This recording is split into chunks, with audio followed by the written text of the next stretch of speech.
Another week, boys, and another TWAB. This week at Bungie, we're talking Season 18 mods, Arc 3.0, and some additional save the dates. Not too much longer before our grand showcase, Guardians, and believe me when I say that we cannot wait to show you all what's next. It'll be a fun time for all, but August the 23rd isn't quite here yet, so we got some juicy morsels for you to mull over in the meantime. How does talking about Season 18 mods, more showcase details, and a closer look at the next subclass rework sound to you? Sounds good? Great, let's get into it! Arc 3.0 brings all the jolts to the yard. Lol. As you may have already seen, we shared our first real look at what the next subclass revamp will look like with Arc 3.0. But just in case you missed it, you can catch up on all the Sparky goodness right here. By the way, fellas, you can check out our video. We actually went over everything yesterday from that article. First things first, though, let's get the big thing out of the way. Hunters, you're coming home because you're not only getting Blink back, oh yeah, it's finally happening, but Arc Staff Super is also coming back in all of its glory. Even more so than that, right? Okay, one more thing. There's also a new super where you get to deal damage effortlessly like the boss you are, but you'll see more about that later. It's easy to see that we're more than a little jazzed about it, but first, let's stick to a TLDR introduction. The new abilities buff is all about making you feel mighty. Movement speed, weapon readiness, it all matters. But we want players to feel powerful by showing off their skills, and that's where the amplifying buff will come into play. To become amplified essentially means to be on a roll. For example, if you're the type of player that goes ham in game and eats foes for breakfast, you'll experience a satisfying increase in your personal performance based on rapid kills with arc damage. Do more damage, get more out of this whole Guardian deal. Might as well. After all, I can't imagine the health benefits are what draw people into the gig of fighting the darkness and other things. Wrist Runner and Acris mains, now's your time to shine. Yeah, both of those weapons are going to be really good. So much so that Wrist Runner was even brought up in the podcast that it may be overtuned and might require a nerf. Now, unlike previous 3.0 iterations with Void Invisibility and Solar Radiance, you won't need to equip any specific aspects or fragments to become amplified. For no reason in particular, you might want to break out Thunderlord out of the old Vault 2 while you're at it. Okay? Dude, there's no way. Thunderlord is so bad. I don't care what anyone says. We did DPS testing for Thunderlord and it was shite. On the debuff side of things, blind, PvE blinded opponents will be disoriented and well blinded, leaving them vulnerable and incapacitated. PvP opponents are affected by a complete screen whiteout effect and the HUD's temporary removal. There's also a disorienting ringing effect, so that's fun. Is it not strange, guys, that sometimes when I get blinded in PvP, my shot becomes more precise? It's like everything removes itself from the radar and the only thing that exists is the person in front of me. Unless, of course, you were like really blinded and then you can't see anything. Jolt. Any opponent, PvP or PvE, that is jolted will disperse small bursts of lightning to nearby enemies, which helps do that dirty work for you. Basically, the foundation for Arc is about just letting loose and showing off what you're made of. But what about ability and even exotic changes? To learn all about the new class abilities for Arc 3.0, including returning favorites like Blink and what else the latest subclass revamp has to offer for Hunters, Warlocks, and Titans, you can check out the full blog post there, or of course, you can check out our video. Regardless though, guys, it's looking juicy. Moving on, 2 artifact mods walk into a champion. Stop us if you've heard this one. A new season means new mods, and we've heard the community loud and clear on the state of champion mods. In addition to weapon tweaks mentioned in last week's TWAB, we've got a different menu up for grabs when it comes down to crafting that perfect build. Here to explain some of the new ways to build is senior designer Andrew Veen. So from Andrew, we've got a lot of love for machine guns, and with the weapon meta featuring them heavily with the new season, we have several ways to share that love when crafting that perfect new Arc build. With Arc 3.0 being all about rapid fire mayhem, making mods like Holster, Scavenger, and Overload more obtainable and unlocked sooner seemed like a great fit. There's a trifecta of returning favorites from Season of the Chosen: Scout, Sniper Targeting, Anti-Barrier Sniper, and Sundering Glare. We're excited about these, especially because players have been clamoring for the return of Anti-Barrier Sniper. Yes, we are. Very good mod. And this season's meta and encounter types made it the perfect time to add it in. One of the new mods we're featuring is Bad Amplitude. We created this particular mod to increase access to Jolt in Season 18, while also giving players a new answer to the age-old question, how can I make champions explode? Hype Train Conductor and Trace Evidence are also new to the artifact, though these 2 mods will make more sense when you've had some hands-on time with Arc 3.0. For mods that are entirely new, we've got those mods bolded, so it's easy to spot what's new. Anything not bolded is either based on a previous mod or reprisals. Okay, so let's take a look here, guys. Overload bows, unstoppable pulse rifles, anti-barrier scout rifles, anti-barrier auto rifles, unstoppable shotguns. Okay, that's back. Loader perks include scout rifle loader, sword ammo scavenger, machine gun holster, scout sniper targeting, and then in bold, bottomless bounty 1. Improves 2 origin perks. Interesting. So I'm assuming like maybe duration bumps or maybe like double the health bump depending on the origin trait. How does this actually... Okay, now I'm curious. Is this only for armor? Like I'm almost certain. Okay, I see where it says head. Okay. I was about to say, man, and there's no way it's gonna like boost something like Alacrity. Glaive loader for arms. Focusing strike, arm. arms. Causing damage with the melee ability grants class ability energy. All right, I can see where that can get crazy. Combo arc and solar resist. Machine gun ammo scavenger. Bottomless bounty 2 improves 2 origin traits. Okay. We also have overload LMG. Uninterrupted fire from equipped machine guns will stun enemies with a beam that delays energy regeneration and reduces enemy damage output. Strong against overload champs. All right. Anti-barrier snipers. That obviously is going to be a huge one. Bad amplitude class. Damaging a champion with an arc ability causes the champion to become jolted. Oh, so just hitting them with an arc ability, somebody break out some arc souls. Surge detonators class. Inferno whip class. Again, Inferno whip, unstoppable melee. I'm assuming it's going to be tied to arc this time. Surely, right? Surge detonator, by the way, is arc grenades that disrupt champs, primarily overload. Now the final column, thunderous retorts. Arc supers do more damage when cast while in critical condition or while amplified.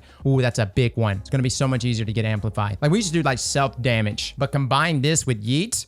Hype train conductor class plus 2 seconds added to the amplified timer. Ooh, and it stacks. Trace evidence class. Precision hits on arc debuff targets will generate ionic traces. Okay, how does this work with like Cold Heart? Do you like do precision hits with Cold Heart? It's already creating ionic traces, and then voila, boom, it's generating even more. You get like double ionic traces here. Lightning strikes twice class. So this mod states that after throwing an arc grenade, gain increased grenade recharge for a short time. Also, arc final blows extends the duration of this benefit. Very, very good for arc 3.0. And then of course, Sundering Glare. This was a very good mod. We've used it before in the past. Essentially landing rapid precision hits against a distant combatant weakens them for a short duration. There's an easy way to carry a debuff with you at all times. Now, as with Void and Solar, you all will make your own decision on how to craft that perfect build. We'll just take an additional moment here to say the Hype Train, Bad Amplitude, and Lightning Strikes Twice have a lot of potential for those looking to make spicy Guardians even spicier. Dude, I can't wait. Get in, Guardian. We're getting our calendars. Iron Banner, Grandmaster Nightfalls, and more. Oh my. Yep, it's that time again. Time to roll out the invite list for some key dates to keep an eye on when diving deep into the new season. Let's make it Facebook official and set a date. Raid launch is set for August the 26th. Iron Banner arrives on September 6th and November the 15th. Jesus, that seems like such a huge spread, right? Both weeks will feature the new Eruption game mode. Trials of Osiris brings back the Lighthouse on September the 13th, and Grandmaster Nightfalls return on October the 4th. And last but not least, Festival of the Lost makes everything haunted on October the 18th. Maybe this is the New Orleans in me. We love Halloween, okay? But I'm particularly excited to see everybody running around in their community-voted festival gear. Team Mex, baby. Now, 5 more sleeps. Only 5 more sleeps before we finally get to show off all the things the teams have been working on behind the scenes. While Guardians around the world were busy confronting hard truths and learning what it means to be a survivor in Season of the Haunted, our developers have been hard at work on what the future will look like against the Witness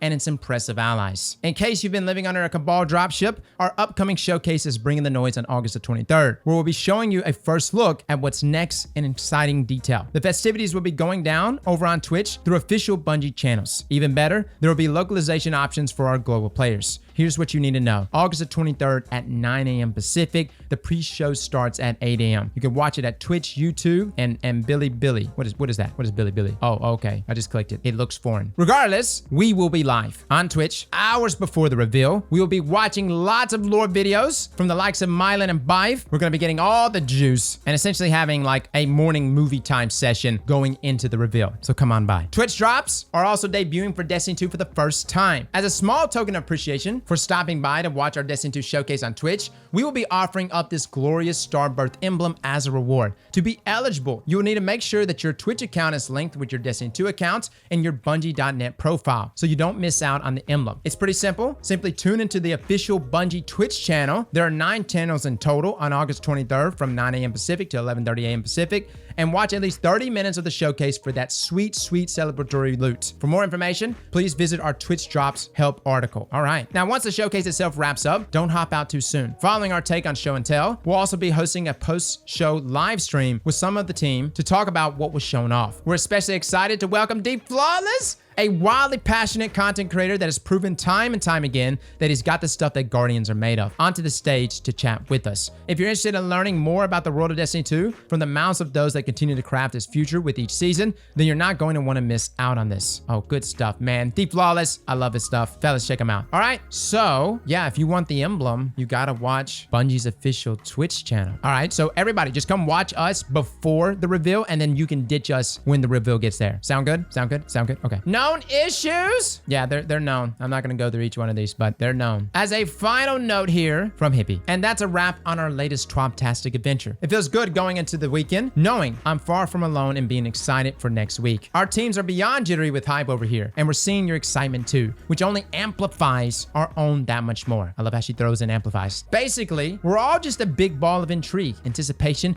and desire to fully immerse ourselves in what's next together, and that's what it's all about, really. Until then, make sure you're drinking lots of water, soaking in good vibes, and always putting your kindest foot forward. We'll see you next week, Guardians. I should go. Love, Hippie. All right, that is your final TWAB of the season, fellas. You got what you asked for. You wanted to know what artifact mods are for the new season. You wanted to know what Arc 3.0 is going to bring, and you got it. We'll be making a video based on these artifact mods and what to collect, as well as some previous builds that we had already mentioned before that were going to be pretty good. But now that we see the artifact mods, oh, they're going to be nasty. Fellas and ladies, thank you all for coming and watching. And as always, Slap that like button like your mama told you right.